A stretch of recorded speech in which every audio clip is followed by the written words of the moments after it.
ইসলামের আমির ডাক্তার শফিকুর রহমান জানিয়েছেন, আগামী রমজানের আগেই বাংলাদেশে জাতীয় নির্বাচন দেখতে চায় জামাত।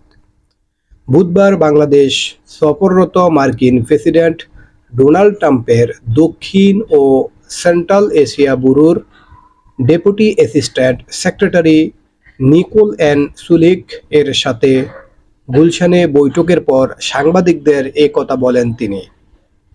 এ সময় আগামী রমজানের আগেই নির্বাচন চাওয়ার কারণ ব্যাখ্যা করে জামাত আমির বলেন, তারা মার্কিন প্রতিনিধি দল জানতে চেয়েছেন কখন এই নির্বাচন অনুষ্ঠিত হতে পারে। আমরা বলেছি, সরকারের প্রধান উপদেষ্টা বলেছেন এই বছরের ডিসেম্বর অথবা আগামী বছর জুনের মধ্যেই নির্বাচন দিবেন। আমরা আশা করি ইলেকশনটা এই সময়ের মধ্যেই হবে, তবে আগামী রমজানের আগে হলে ভালো হয়। জুনের দিকে নির্বাচন দিলে তখন বর্ষা, ঝড় ঝাপটা সহ বিভিন্ন প্রাকৃতিক দুর্যোগ আসতে পারে। তখন আবার ইলেকশনটা পিছিয়ে যাওয়ার আশঙ্কা দেখা দিবে। আমরা এজন্য চাচ্ছি ওই আশঙ্কার আগেই যাতে ইলেকশনটা হয়ে যায়। ডাক্তার শফিকুর রহমান বলেন, তাদের সাথে আমাদের খোলামেলা কথা হয়েছে।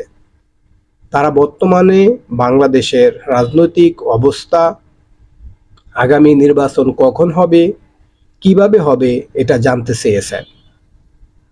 তারা আরও জানতে চেয়েছেন সবগুলা দল রিফর্ম চাচ্ছে, সেই রিফর্ম কেমন হতে পারে এবং আমরা কি চাচ্ছি।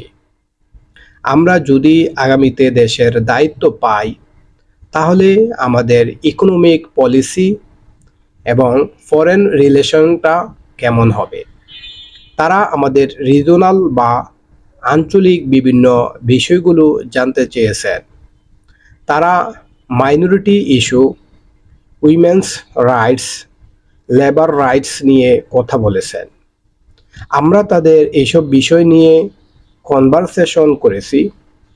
এর পাশাপাশি আমরা তাদেরকে অনুরোধ করেছি, মার্কিন ডেপুটি অ্যাসিস্ট্যান্ট সেক্রেটারির সঙ্গে বৈঠকে জামায়াত আমিরের সঙ্গে ছিলেন সেক্রেটারি জেনারেল ও সাবেক এমপি অধ্যাপক মিয়া গোলাম পরওয়ার, কেন্দ্রীয় নির্বাহী পরিষদ সদস্য মোবারক হোসাইন এবং জামায়াত আমিরের পররাষ্ট্র বিষয়ক উপদেষ্টা অধ্যাপক ডক্টর মাহমুদুল হাসান।